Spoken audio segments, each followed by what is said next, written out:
Hello, welcome to another episode of The End of the Search. This one I call it, It's Not About Being in the Now. Now, I want to make sure I clarify something here.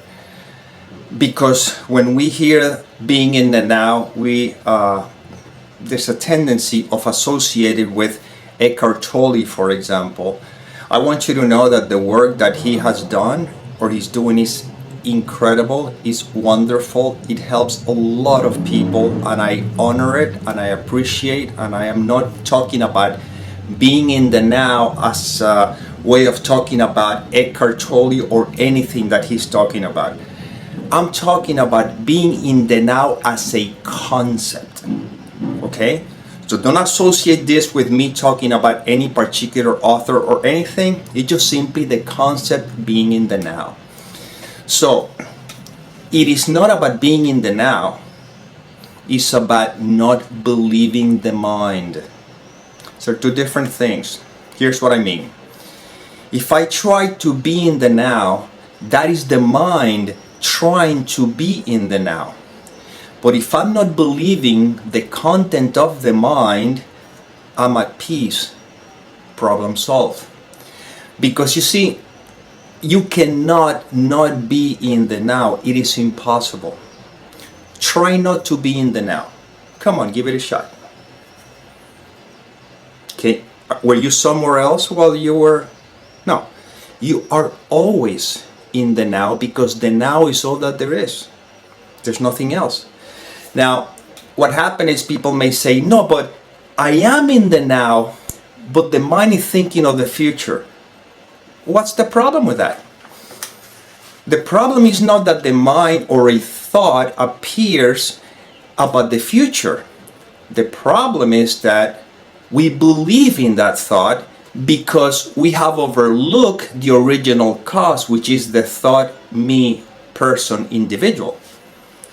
If I can see that I am, because it's obvious I am, then thoughts of the future can be here, thoughts of the past can be here, but they can be seen and not judged.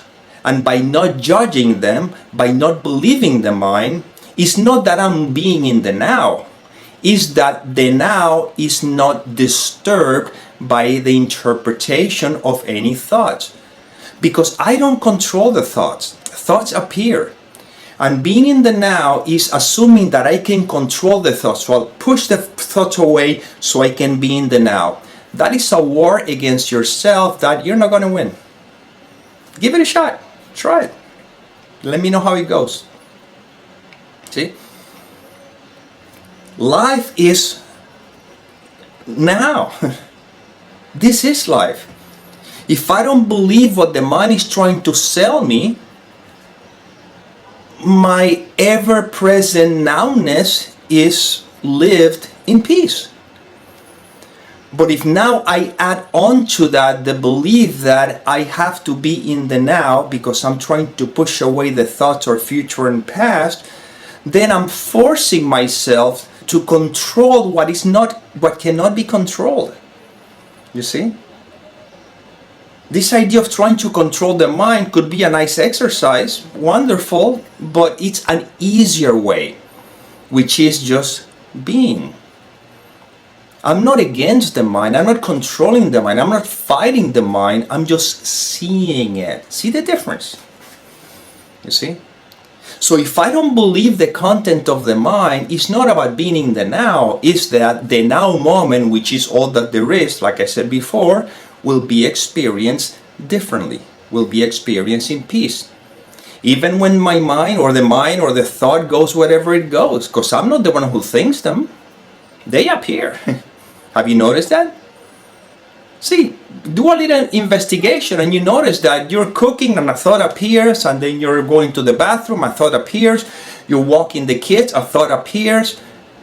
Okay, did you choose those thoughts or they simply appear? So what are you going to do? Fight them because you think they should not be there? See? It's a never-ending battle. And then if on top of that I think that I have to force myself to be in the now because I don't know what that means,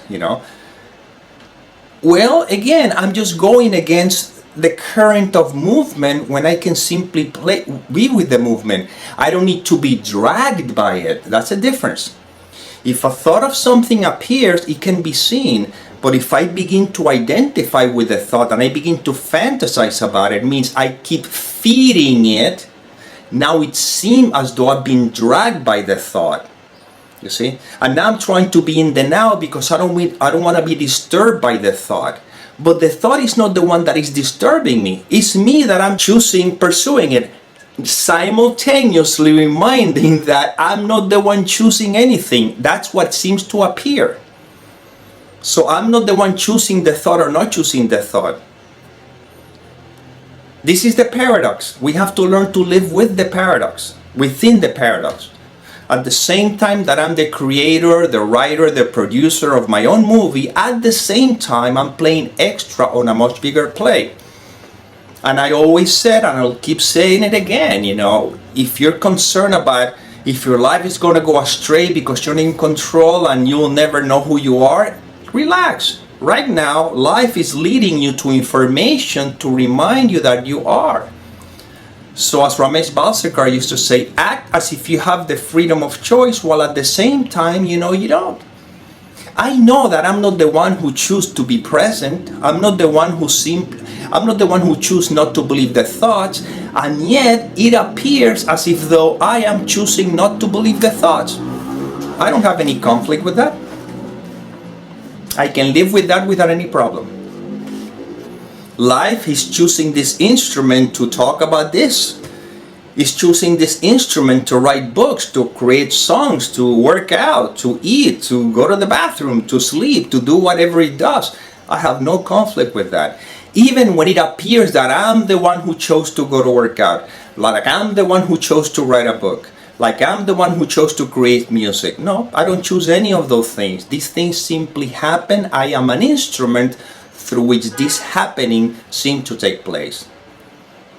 Consequently, I am not even choosing whether be in the now or be in the future or the past. I am being, I am. And that is a recognition that life has chosen through this instrument and is choosing it through you too. Otherwise, you will not be here listening to this information. You will be listening to something else. So life is choosing us to remember that we are life, that I am life, that you are life, that life is all that there is. And life is all that there is always. It's not in the now, it's not in the future, and it's not in the past. Simply is. We don't even have to get into the concept of the now. Right now, can you not be in the now? Can you be somewhere else? Even if you're thinking about something else, does that mean you were not in the now? No, it implies that you are always in the now, but in the now a thought appeared. Big deal, no problem. Don't fight with it. And then you can be at peace with it. You see? And this is where this is pointing to. Right now life is. If I don't engage the mind with these concepts and ideas about how I should be or how I should feel or whatever, even the idea of being in the now, if I just discard all of it and I'm just simply realize, or there's a recognition that I am, because I cannot not be, again, I am, this is it, this is all there is, then I am always not in the now, I am the now. The now sometimes thinking about the future, the now sometimes thinking about the past, but because now everything is seen, because there's a underlying cause that is being seen that I am, then I see how life uses the instrument and moves it. And whatever thought comes along, you're not good enough, you're good, or you're successful, or not successful, these are thoughts. That means nothing. You see? Because there's no need to defend a sense of identity. But if I believe that I'm this person and I want to hold on to a sense of identity, well, it's going to be very difficult to try to not like the thoughts that try to criticize me. And I will try to look for the thoughts that loves me. But there's a different way. How about if I don't care if you like me or don't? not in a demeanor way. I'm talking about if I didn't mind, then I'm at peace and I can love you just as you are, even if you like what I have to say or if you don't like what I have to say. It doesn't matter. You and I are one and the same. So then we can rest in this love that we are, which is the isness that is, the nowness that is always is. And by not believing the mind, then I can experience the peace that passes all understanding, the happiness. In other words, the now more joyfully. Well, that's the inspiration that came through this instrument. I hope it served, and as always, may peace permeate the mind so that love can be extended.